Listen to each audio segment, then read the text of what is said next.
નાના હતા ને ત્યારે એક આનંદી કાગડાની વાર્તા બહુ આવતી. મોટા ભાગના ખબર હશે, નવા જનરેશન ખબર નહીં. કાગડાની બહુ મસ્ત વાર્તા આવતી. કાગડો કાકા કરે, રાજા થાકી ગયો, પકડો કાગડાને, પૂરો જેલમાં. તેને મોજથી રહ્યા, તમારે રજવાડું કહેવાય એમ કરીને ખુશ થતો હતો. ઓલા કે આ તો ખુશ થાય છે, તો કે એને કાઢો બહાર, કાંટાની વાડમાં નાખો. તોય કે એ કાંટાની વાડમાં મોજ કરીએ છીએ, નાક ને કાન વિંધાવીએ છીએ, આ તું કેવી મજા છે. પાછા રાજાએ ઘીમાં નાખ્યા ને આમાં નાખ્યા. જ્યાં નાખો ત્યાં ખુશ જ રહેતો હતો. માણસે આનંદી કાગડા જેવું બનવાની જરૂર છે, તો ખુશ રહી શકાય.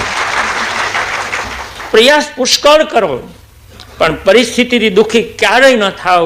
પરિસ્થિતિનો સામનો કરો અને દરેક સંજોગોમાં ખુશ થવાના પ્રયાસ કરો, તો આપણે ખુશ રહી શકીએ. નકર રહી શકાય એમ નથી. આ બહુ મહત્વનું છે. ખુશી ક્યાં છે? ખુશી સંજોગોમાં નથી. 4 વ્હીલ મોટામાં મોટી ગાડીમાં કોઈ જતો હોય તો એવું બની શકે કે ગાડીમાં બેઠેલો રડતો હોય, અને સાયકલ લઈને જતો હોય તો 4 રસ્તે આમ જોઈને એવો મોજ કરતો હોય. લો, ખુશી સંજોગોમાં નથી. ખુશી તમારા દ્રષ્ટિકોણમાં છે. ખુશી આ ખુશી કહે છે, ખુશી સંજોગોમાં નથી. આ બહુ સમજવા જેવું છે.